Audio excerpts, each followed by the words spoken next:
Welcome to the Voices That Propel Us, stories of justice, action, and community, a space where justice meets action and community voices rise. Each episode, we bring you stories from the front lines, changemakers, disruptors, and everyday heroes who are building a more just, equitable, and liberated world. This is more than a podcast. It's a call to listen, learn, and move together.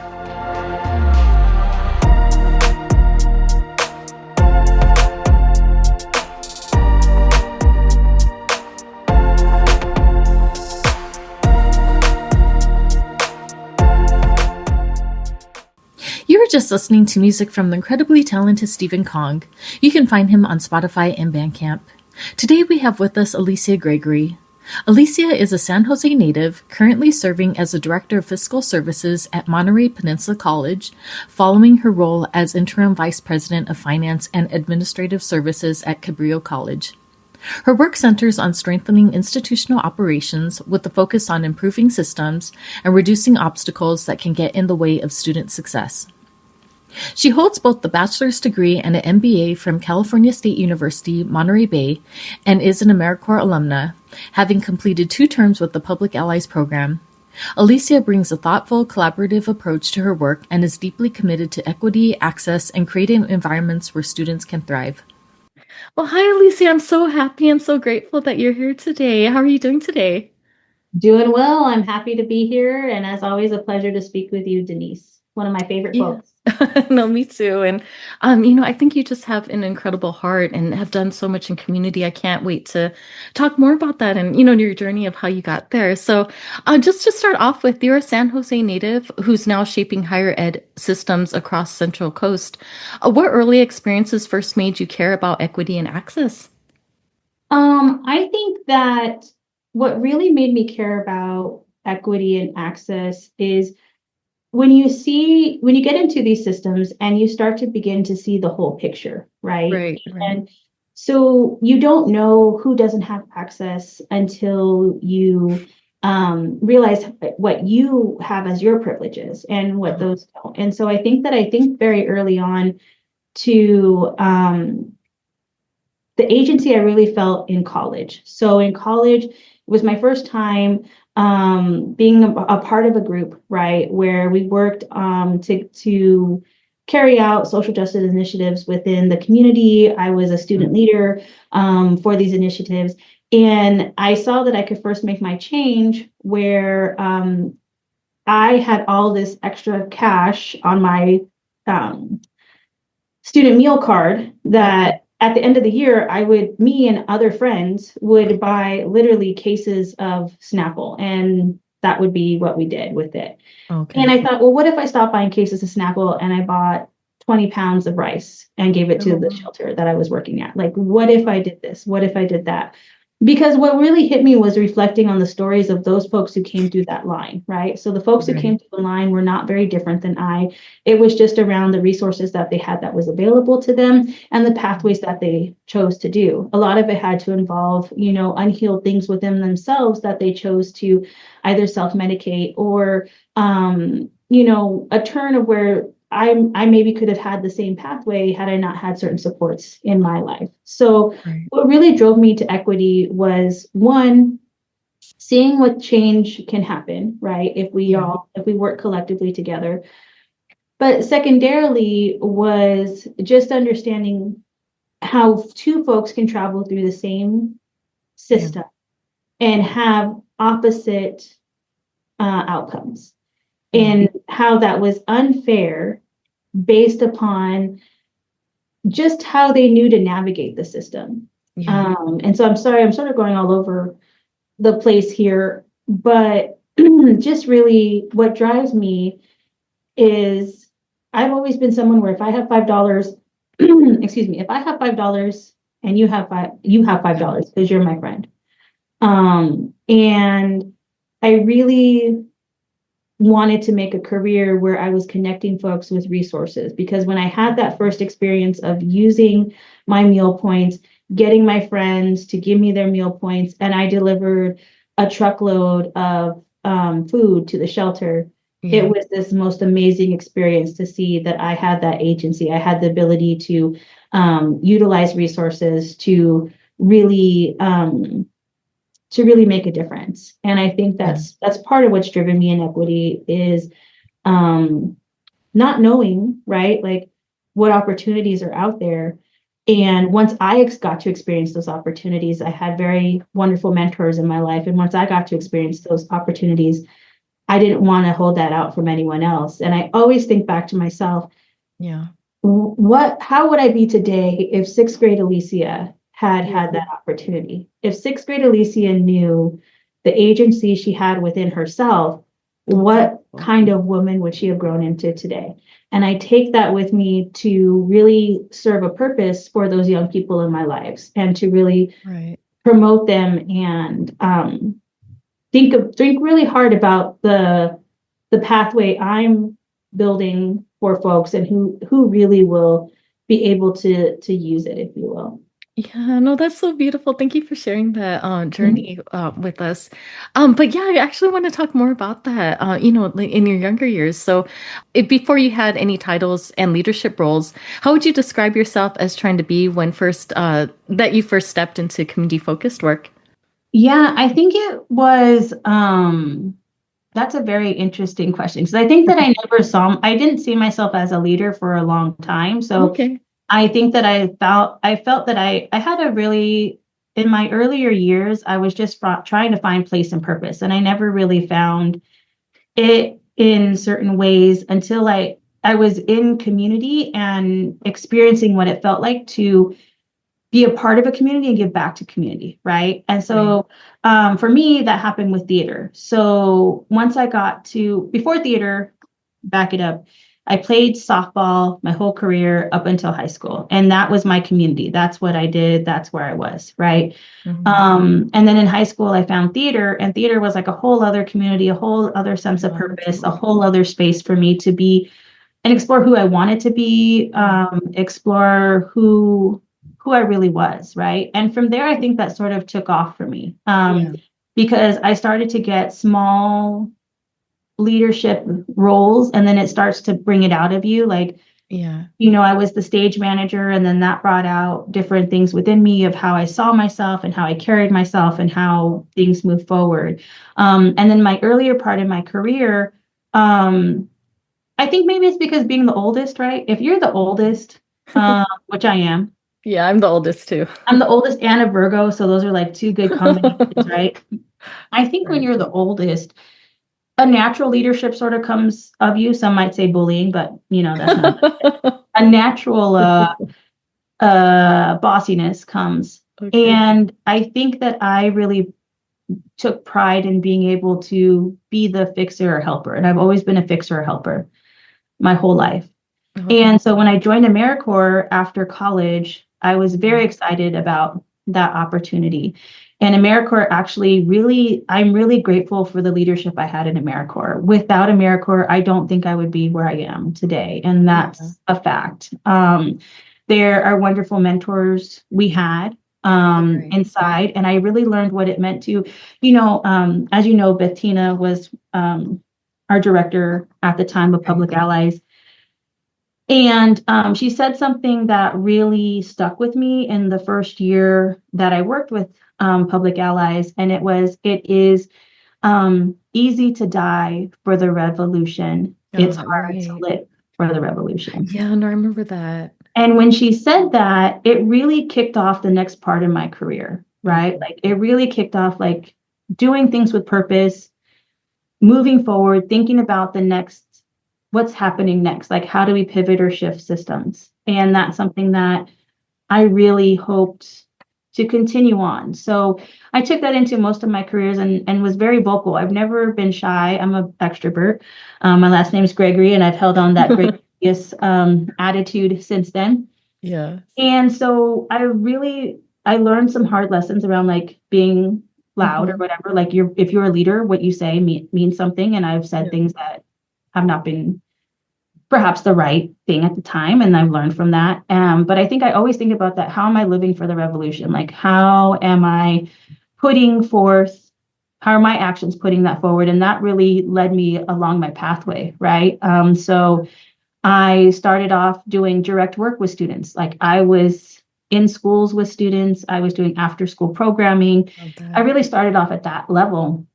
But if I wanted to look at systemic change and not just the base of the problem, I really felt like I had to move into more administrative positions. And so that's what I started to do, is to start saying, who has the power?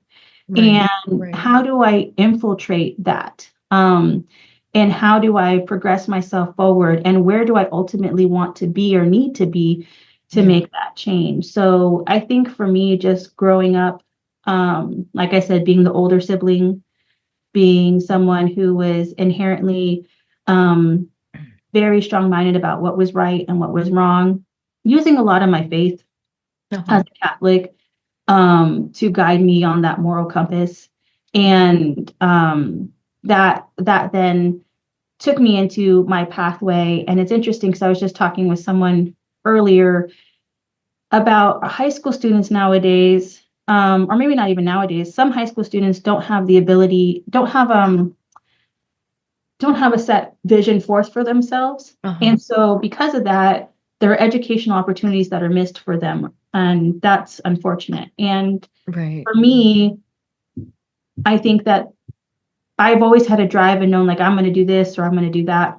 Yeah. But I think about who was there to help me along the way. And there weren't a lot of people until I got to college that actually helped to foster that leadership. And luckily for me, I had folks, one of my mentors in college, Tania Mitchell, she really, really helped me. Dr. Tania Mitchell really helped me really figure out, like, hey, you got something. Yeah. How do you harness that? Yeah, no, thank you for sharing that. Actually, I wanted to talk more about our shared experience with Public Allies. So, how did Yeah. your 2 terms with Public Allies shape how you lead today? I know that you've talked about it right now, but how do you see your leadership being shaped in those earlier days of Public Allies? Yeah, I think that Public Allies taught me that to be a leader doesn't mean that you have to forego your sort of who you are, right? And I think the biggest Right. thing Public Allies taught me is that professional is personal. Personal is professional. Yeah. I Yeah. can't lead my That's life very personally healthy. in a way that I wouldn't show up professionally, because it's not going to match. And I don't have to choose. And that there's not a cookie cutter shape of a leader, because oftentimes we see leaders as those who are in the front of the classroom, Right. but they would mean nothing without those orchestrating to the sides and to the back and all around, right? And I really try to, it helped me to figure out how do I take up space as someone I who love is that. an extrovert, someone who I could speak on many things for a Uh-huh. long time. Uh-huh. I really have to be cognizant of the space I'm taking in a room and whose voices I'm not hearing, and being comfortable in awkward silences or pauses to allow those folks who are still processing to get their voices out there, to make sure that I elevate them to places where they can be heard, right? Yeah. And I think that that is something that Public Allies taught me, is you consistently have to evaluate yourself, be aware. There are things Yeah. you may be blind to, right? There's a lot of privileges and a lot of things that I didn't know, even in terms of my language, that was putting forth hurt, and I didn't know that.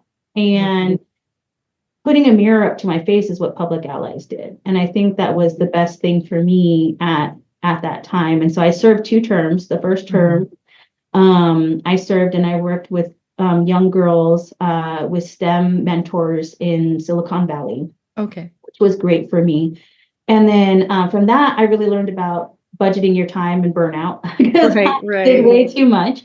But Public Allies allowed me to gracefully fail, I guess you could say. Like, Yeah. there was that's something that I haven't had before, where I was able to fail in a way that was not rub my nose in. I was able to move forward. I was able to grow.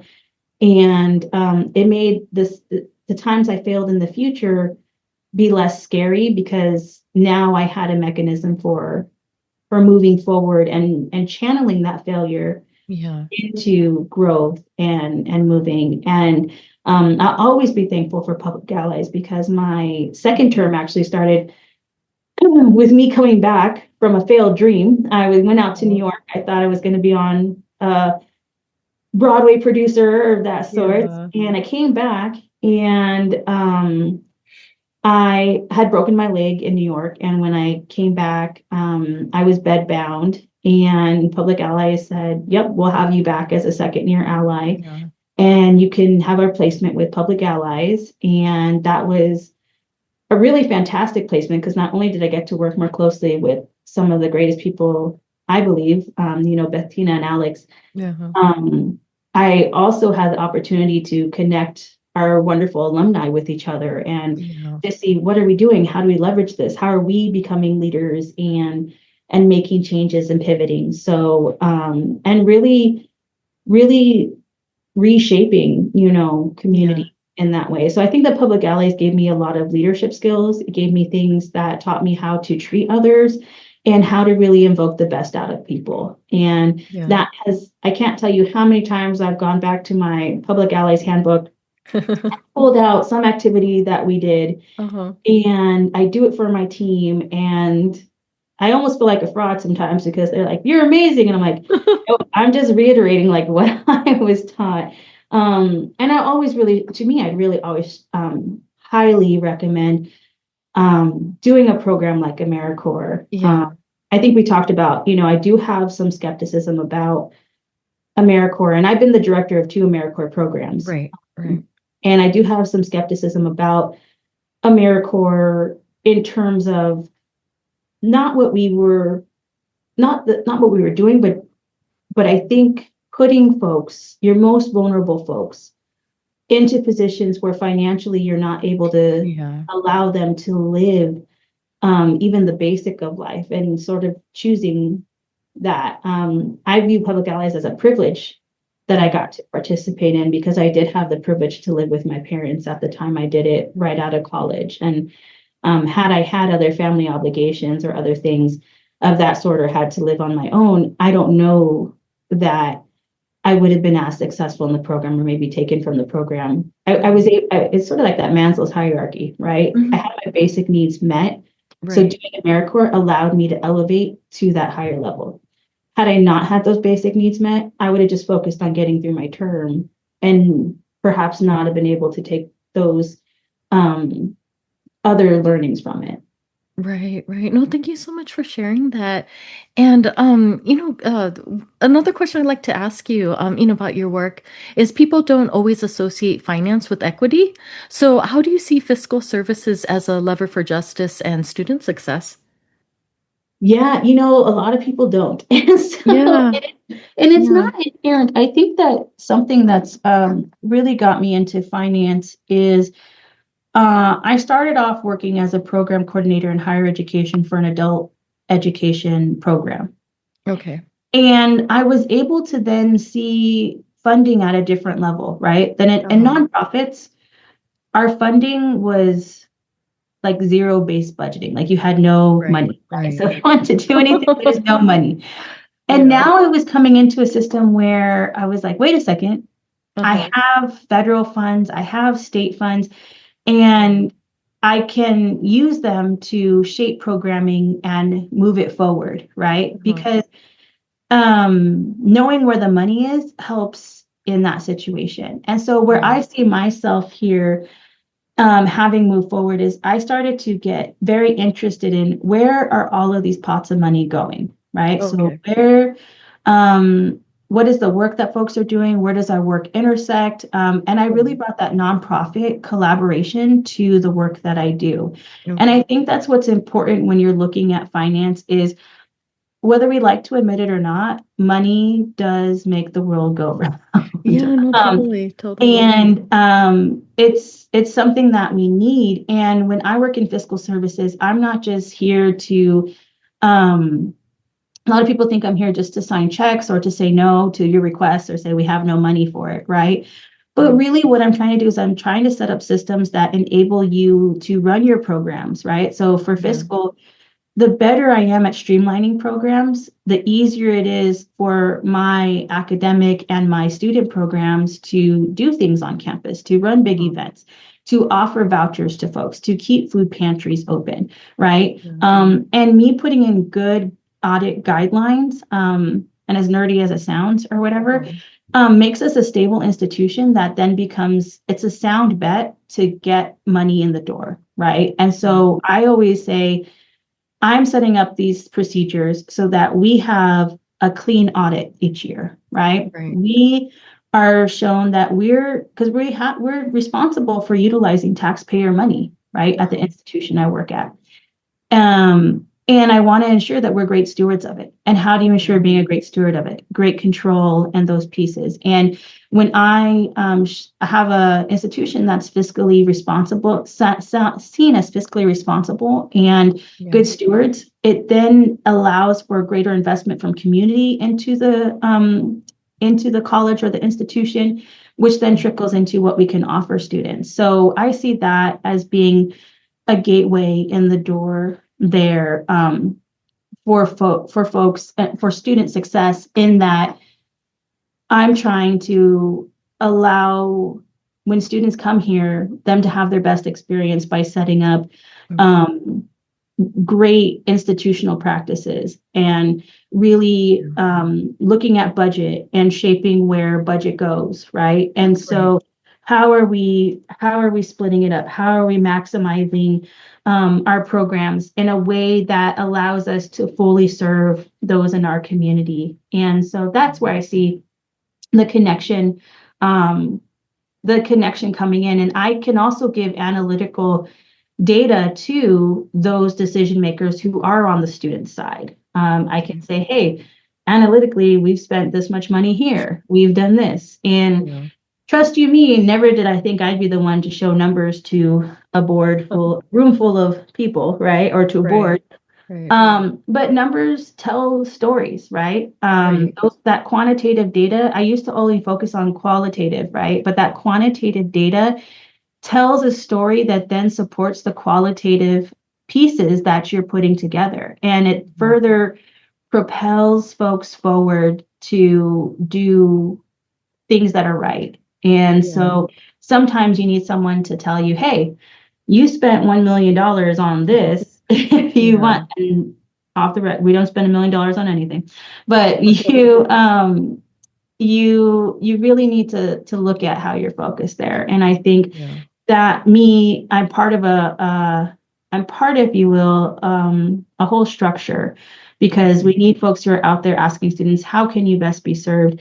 And then I help to find the money to best serve them in that way. And it goes back to resourcing. I always see myself as a resource, and I will always work to never say no to someone, but say, how can we do it? Like, what's a different way we can do this? But I do hold the line so that we can still maintain our integrity as an institution. And I think that really helps to propel things forward. No, I really love that. Thank you for sharing that. And I'd love to talk with you more about what you think about like invisible barriers that students might face. So what are some invisible barriers students face that live inside systems? So this could be like budgets, policies, or processes that you think that people just don't see. I'm glad that you said that. I was just talking about this. Okay. One thing I think that's a detriment to California education is one thing that's just a really sad thing for me, and this is just in general, is the state of our K-12 system. There are many folks who are trapped inside of the K-12 system, and they have such poor experiences that they don't want to pursue a career forward, right? In education, they don't see education as a plausible pathway. They are not given the resources or support that they need. And it's not their fault. So I know many adults who are now having confirming diagnosis of ADD, confirming diagnosis of dyslexia, confirming diagnosis of learning disorders that they've had their whole lives, which made school extremely difficult considering the way K-12 operates and how classrooms are structured within our public education system, which is inherently, it's not a system meant for those people, for people of color. I'm just going to say it's institutionally based system, from the books that they have us read to how we're taught, to when we used to be taught handwriting, right? Like, write with your right hand. Like, there's a lot of things institutionally that education, K-12 education has not done very well, right? Yeah. And I think that's a barrier for students because if you're undiagnosed with a learning disability and you don't get those resources at an early age, that doesn't allow you the opportunity to then thrive as you continue forward and go through those educational opportunities that I will always say that, what you major in Yeah. is important, but it's more so what you're learning when you go to college, right? I learned how to research, how to articulate things in a certain manner, and this is what I always get, like how to speak the language of, I'm just Right. gonna say these white folks, right? Like, Yeah. how do I get in Oh, there, right? totally. Like, how do I speak your language so that I'm hitting all the key words, you become comfortable with me, and now all of a sudden my ideas are your ideas and we're moving the needle, right? Right. Because for so long, people of color have been forced against each other to fight for limited Yeah. resources, and that has really done us disservice. And so one thing I would say is that when students enter the high school system, there is a requirement. It's called the A through G requirement, Okay. and you have to meet all the requirements A through G in order to qualify to be accepted into a California college. So whether that Okay. be a UC or state school. Uh-huh. Now, many students will get a high school diploma without meeting those requirements because you don't need them to meet yet those requirements. And guess who those Right. students are? Those are our underserved, lower resource Right. students. And so then what happens? They come to community colleges and they Uh-huh. have to pay for courses that should have been free in high school. So they're paying for chemistry, they're Yeah. paying for algebra 2. They're paying for things that should have been basic things offered to them. And they're having to now pay for it because they didn't have someone who was guiding them or working with them in that Yeah. regard. And then it gets into the whole financial aid and the predatoriness of student loans. Student loans are Yeah. extremely predatory. I And I agree. think that's a barrier that folks don't understand. They think, oh, I have to take out a loan, or how am I Right. going to survive? Or they're not taught how that's going to affect them in their future. So I see community college students, which community college is not, it's not something that is the same, it's not as expensive, excuse me, Okay. Mhm. as four-year colleges. However, I have a student who I just gave a student loan out to, Okay. for $11,000. Oh, wow. $11,000 in one semester. We do not cost Oh, $11,000. Now, does that wow. student know that that has compounding interest that is never going to go Yeah. away for them, and that 11,000 is going to turn into 22,000 over the Yeah. lifespan of them paying it? No. Wow. And it's because they perceive at the time that that's what they have to take, or they have the ability, right? Right. I think financial literacy is something that is a huge barrier to folks because Yeah. what I will say is education and financial literacy provides the foundation for breaking the cycle of poverty. And we're never Uh-huh. going to break the cycle of poverty if we continue to allow our young folks to engage in predatory lending Right. activities. And they see it because they don't know differently Mhm. about how opening up a credit card at 18 Right. is going to affect them later on down the line. And that's the Yeah. same with taking out loans for their education. So I think that those are some invisible barriers. And the last invisible barrier I would say is just particularly for our undocumented folks who are here, our dreamer students, the inability to get a job on campus, right? If you're Okay. a dreamer Right. student, you can't get a Right. job on campus. If you are undocumented, you don't get in-state residency tuition rates past a certain point, Uh-huh. which can, if you're only allowed to take 6 units, imagine how long that'll take you to finish your career, right? Yeah. And additional to that is the layers of learning English as a second language, right? Yeah. And so there's prerequisites and repeatability factors inside higher education that happen where you can't repeat a course more than a certain number of times. They put a block to Okay. it.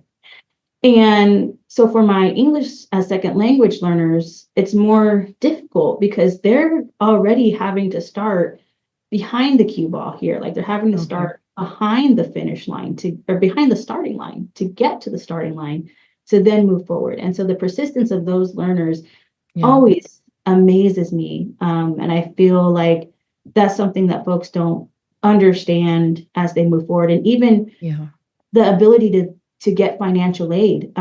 If you are 18 and you don't have your parents' support, Yeah. your financial aid is based upon your parents' income, and it's Right. based upon your parents' taxes. Well, if your parents aren't willing to give you that tax information, Yeah. you can't get financial aid. Yeah. And so you're forced to take out private loans or other pieces of that. And that to me is just a flaw in the system. And I think I was saying this previously to someone Uh-huh. that when we're still heavily dependent on federal funding and state funding, Yeah. until we have I'll just say radicalized or change, a paradigm shift within that, we're still going to be perpetuating institutional Yeah. prejudice and racism as it goes forward. And those inequities, the gap is only going to get larger. Right. Yeah, no, thank you. Actually, that's what I wanted to ask you about. Because I totally agree with you what you said earlier. Like I do believe that money makes the world go around. And I think for myself, at my core, I feel like I'm anti-capitalist, but I'm like, Mhm. I live in a capitalist society.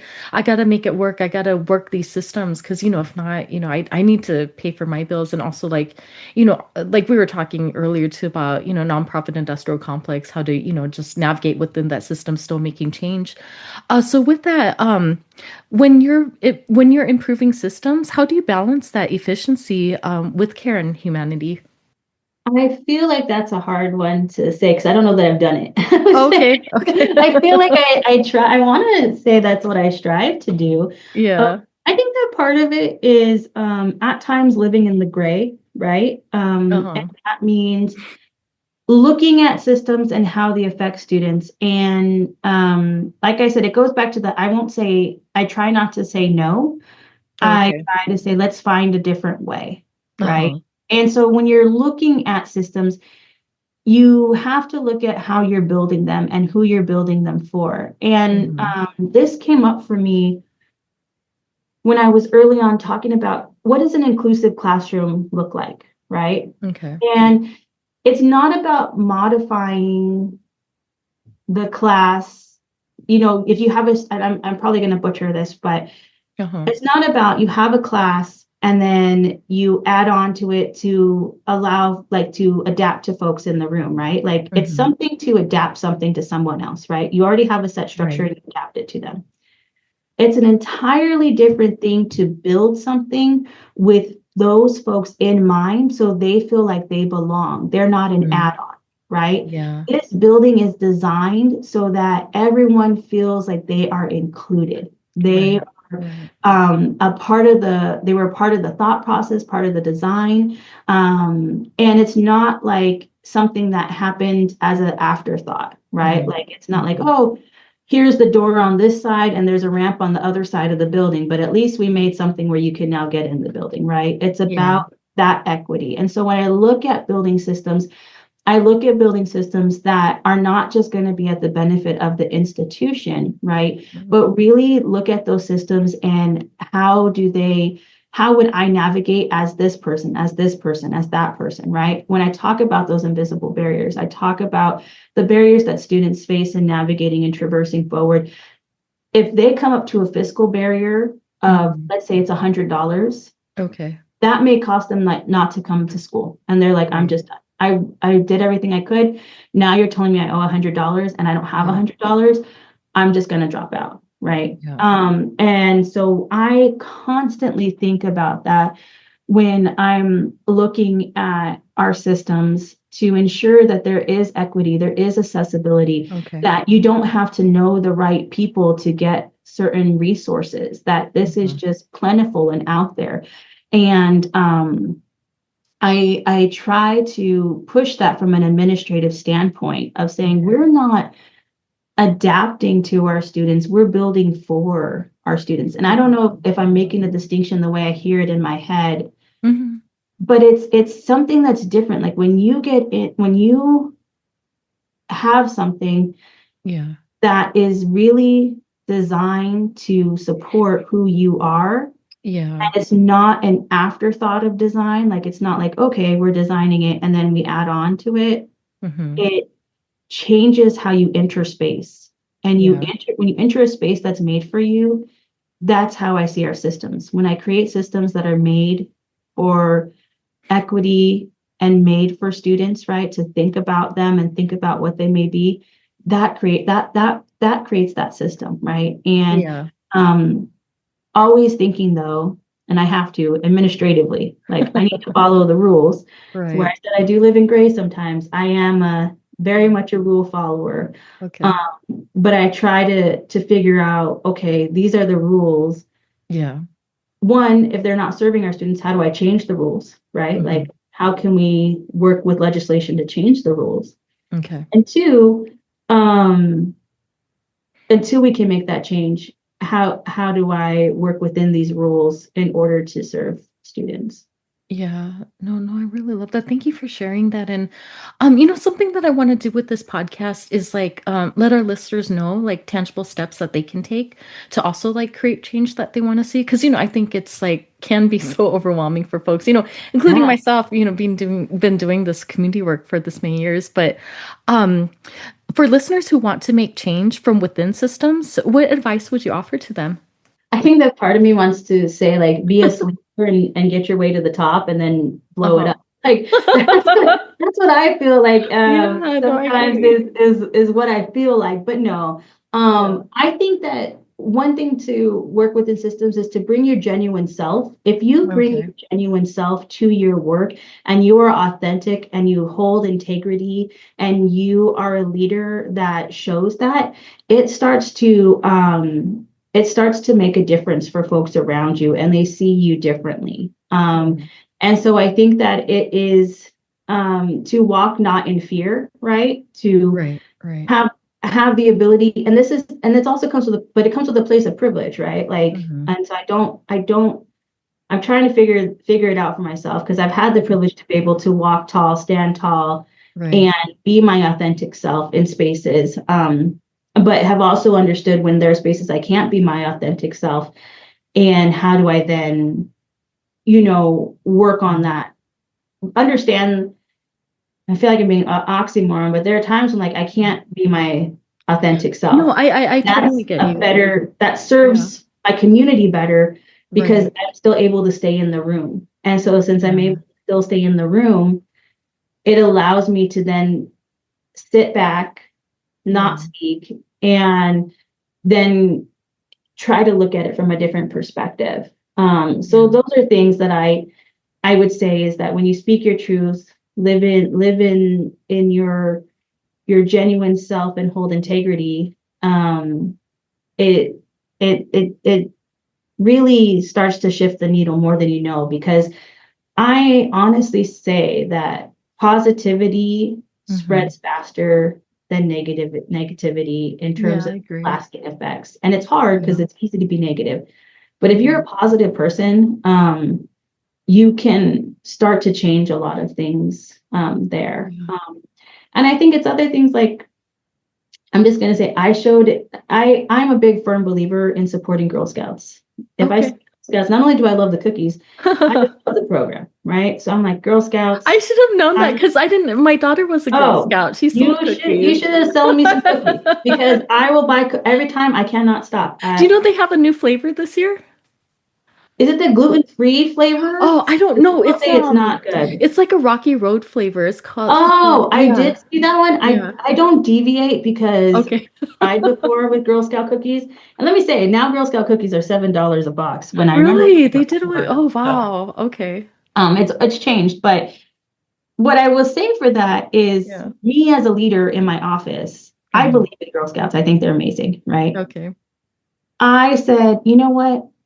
I love Girl Scouts. I believe in them. I think they're Yeah. great. And um my team was excited when someone said, "Hey, we're selling Girl Scout cookies." And my whole team bought like, each of us bought like 4 or 5 boxes. And it Okay. started with me, right? Like I was like, yeah, well, now not boxes, but trays. But I think what I'm trying to say is Yeah. that people pick up on your positivity, people pick up on your leadership, and how you lead matters. And whether it be something as simple as I got excited over Girl Scout cookies, now my whole office is excited over Girl Scout I cookies. love that. I've now donated this much money to this young woman, young entrepreneur, right? That positivity flows. And and that didn't happen because of one thing, like one day of being positive. I show up every day for my team positive. And I show up that way because when you show up in a negative manner, it spreads quickly. But I will say positivity lasts longer. And so that is something I try to look for, right? Is really how you are and you serve matters. And again, that just comes up personal as professional. I lead with empathy. The work is, I always say the work is always going to be here. People are not. Never prioritize me over your family. Never prioritize me over your health. I don't let my folks miss breaks. I don't let them miss health appointments or say, oh, I'll reschedule a health appointment. No, it's fine. I'll figure it out. Right. Because you are the priority. Your family is the priority. And I really subscribe to that, that work is always going to be here. I agree with you. Your family is not always going to be here with you. And I really want to promote that balance for folks. And I think that helps when folks are happy or have some semblance of balance.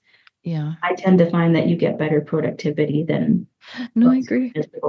I agree with that. No, and I could just attest to your positivity too. You know how much I love you. I feel like ever since I've known you, you've had such a beautiful spirit, such an amazing light to you. And I love how you're like able to, spread that around, even if it's like something like getting your whole office excited about Girl Scout cookies. But I've also seen like, knowing you, how it translates into like larger like inspiration that you've had for people. Well, I've always said this, Denise. I believe that we attract what we put out there. And it's no mistake that you and I have found each other in this lifetime, because I'm a mirror of everything you just said about me is a mirror of who you are. Oh, thank you, Alicia. Deeply admire your passion and commitment and how you navigate the world and the kindness that you put forth. So I'm never at a loss of compliments for you as well. So while I appreciate what you're saying, I think, just who you've had on your podcast, who you are, really just demonstrates what I was talking about, of living a life of integrity, being your genuine self. And when you are that, beautiful things follow you. Yeah, no, thank you so much. And thank you so much, Alicia, for your time. I had such a wonderful time talking with you, and I thought this was such a beautiful conversation. But just lastly, how can people find you if they'd like to connect with you? Thank you, Denise, for asking me that question.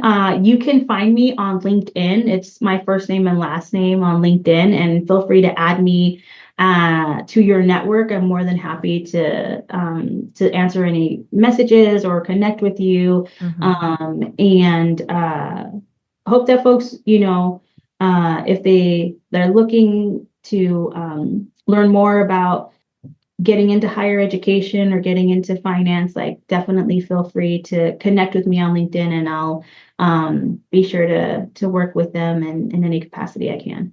Yeah. Okay. No, wonderful. But thank you again for your time. You do such amazing and impactful work. And, I'm really, really grateful to be connected with you. And I wish you nothing but the best moving forward. And I hope you have a good rest of your day. Awesome. Thank you too, Denise. Thanks for having me. Yeah, of course. Goodbye, Alicia. See you later.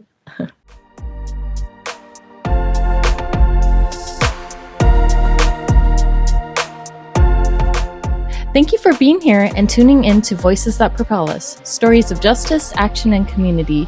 Your presence in this movement matters. If today's conversation moved you, share it, talk about it, and keep the work going. Together, we're not just imagining change, we're making it. Until next time, stay bold, stay grounded, and stay in the fight.